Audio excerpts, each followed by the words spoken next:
Bonjour, alors dans la dernière vidéo, nous avons vu les premiers deux types de réactions, les réactions de synthèse et de décomposition. Dans cette vidéo, nous allons parler de deux autres types, ce qu'on appelle les réactions de déplacement. Alors l'objectif de cette vidéo, c'est que vous soyez capable d'identifier et de décrire les deux types de réactions de déplacement, donc le déplacement simple et le déplacement double. On va commencer avec la réaction du déplacement simple. Alors le déplacement, c'est quand on a un mouvement d'éléments, mais on n'a pas nécessairement quelque chose de une réduction du montant de réactifs et de produits. Dans les réactions de déplacement, on a généralement deux réactifs et deux produits. Alors ici, on peut voir qu'il y a un déplacement entre le bleu et le vert. Alors au début de nos réactifs, on avait un élément qui est représenté par le bleu et un composé qui était représenté par le vert et le rouge. Puis ce qui se passe, c'est que le bleu et le vert vont échanger de place. Et on va avoir un nouveau composé formé par le bleu et le rouge, et le vert va maintenant devenir un élément tout seul. On va avoir deux différents types de réactions de déplacement simples, soit un métal avec deux métals qui s'échangent, soit deux non-métals qui s'échangent. Donc, commençons avec le déplacement d'un métal par un autre. La forme générale de ça, c'est A plus BC nous donne AC plus B. Alors, il y a un échange entre A et B dans les composés. Maintenant, comment savoir si A et B vont s'échanger? C'est ça la question. Parce que c'est pas garanti qu'ils vont s'échanger. On utilise ce qui s'appelle la série d'activité des métaux pour savoir si A et B vont s'échanger. Le plus haut que tu es sur cette série, le plus réactif qu'est l'élément. Alors, le lithium, c'est l'élément le plus réactif parmi les métaux. Si le lithium représente mon A, il va déplacer n'importe quel autre métal qui est dans le B. Alors si par exemple j'avais le lithium plus, je sais pas, l'oxyde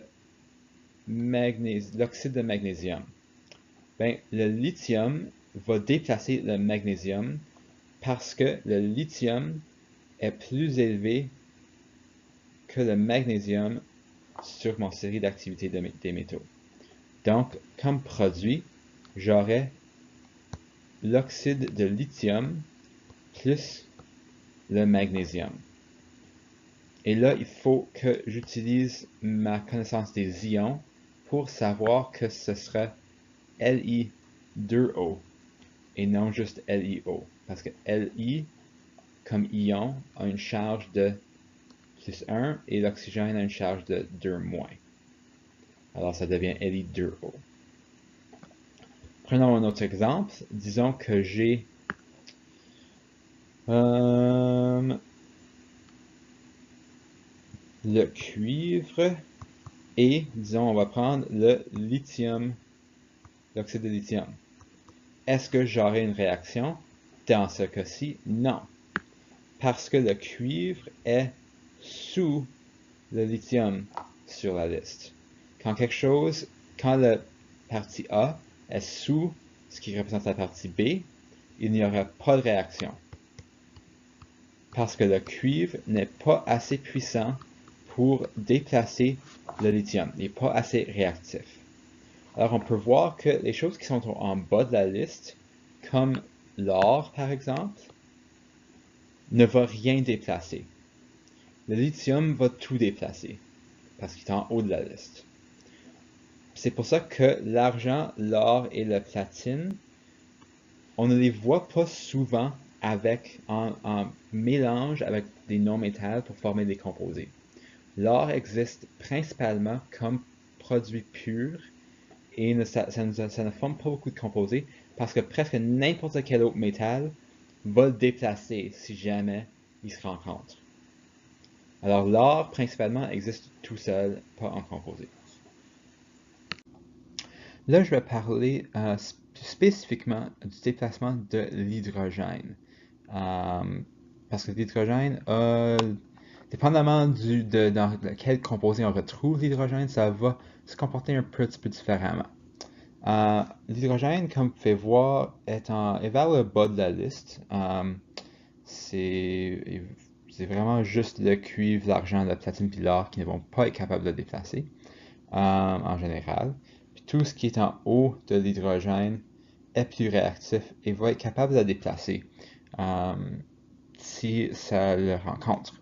On voit l'hydrogène dans deux formes, soit dans un acide ou dans l'eau, généralement dans les réactions de déplacement simples. On va commencer en parlant de l'acide.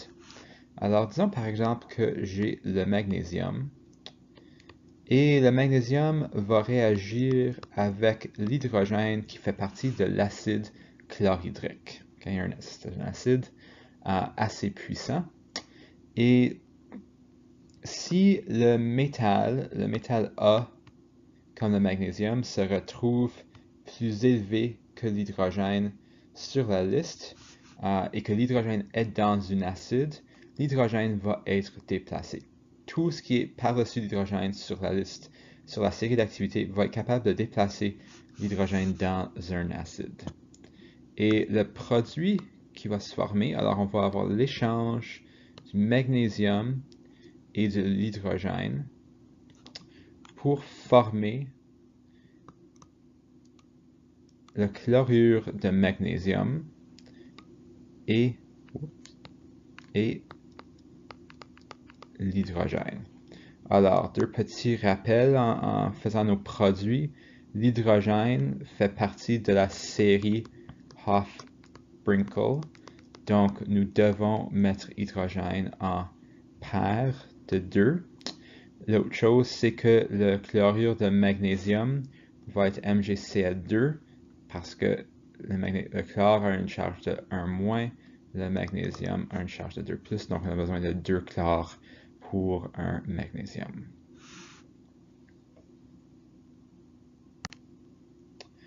Maintenant, on va voir le déplacement de l'hydrogène dans l'eau. Alors, on va utiliser un exemple semblable. Donc, on va dire que le magnésium va réagir avec l'eau, le H2O. Et on veut savoir s'il va y avoir une réaction ou non. Ben, si on regarde juste à notre série d'activités, on peut voir que le magnésium est plus élevé que l'hydrogène. Donc, dans un acide, comme on vient de voir, le magnésium va certainement être capable de déplacer. L'eau, par contre, comparée aux acides, les liaisons dans l'eau sont un peu plus fortes que dans l'acide.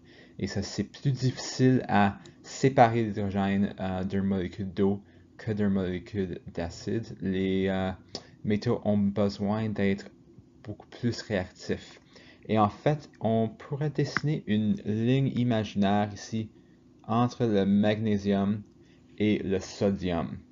Et tout ce qui est en haut de la ligne peut déplacer l'hydrogène dans l'eau.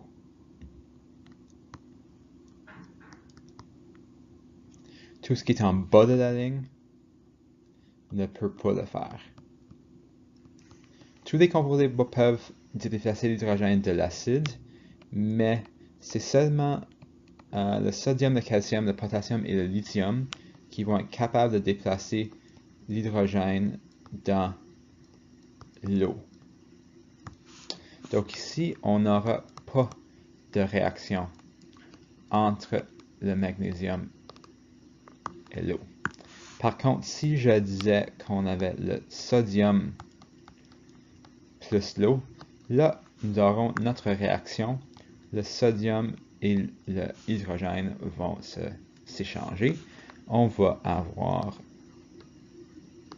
l'oxyde de sodium et l'hydrogène et notre oxyde de sodium va avoir 2 sodium pour chaque oxygène à cause de l'équilibre des charges. Dans votre manuel, à la page 164, il y a une série d'activités, un diagramme de série d'activités qui est un peu plus détaillé que celui que j'utilise dans ma présentation, qui montre aussi quels métaux vont être capables de déplacer l'hydrogène, soit dans l'eau ou dans un acide. Alors, maintenant, nous venons de voir le déplacement d'un métal par un autre métal. Là, on va voir ce qui se passe quand on a deux non-métals qui essayent de s'échanger. Alors, notre BC, c'est quand même généralement un composé ionique. Mais là, on a ici, au lieu d'un élément qui va être un métal, on a un non-métal. Donc, le A va s'échanger avec le C au lieu du B pour produire Ba plus C. Parce que, rappelle, dans un composé ionique, le B, c'est normalement le métal, le C, c'est normalement le non-métal. Alors, comment est-ce qu'on sait, encore une fois, si un déplacement va avoir lieu? Comment est-ce qu'on sait s'il y aura une réaction ou non? Bien, il y a aussi une série d'activités pour les non-métals. C'est plus court et on parle juste de ce qu'on dit les halogènes. C'est ceux du groupe 17. Et la série d'activités va selon l'ordre du groupe. Alors, le fluor est en haut, suivi par le chlore, le brome et l'iode. Alors, le fluor, c'est le plus réactif. Et l'iode, c'est le moins réactif. Donc, tout comme pour nos métals, le fluor va faire déplacer le chlore, le brome ou l'iode. Le chlore peut déplacer le brome ou l'iode, mais pas le fluor. Le brome peut déplacer l'iode, mais pas le chlore ou le fluor. L'iode peut rien déplacer. Donc, si on prend comme exemple la réaction entre le fluor et l'iodure de sodium, est-ce qu'il y aura une réaction? Oui, parce que le fluor est plus réactif que l'iode. Donc, le fluor et l'iode vont s'échanger. Et nos produits seront l'iode et le fluorure de sodium. Si on prend l'exemple inverse, là, on va prendre nos nouveaux produits, l'iode et le fluorure de sodium. Est-ce qu'il y aura une réaction? Non. Pas de réaction parce que l'iode est moins réactif que le fluor.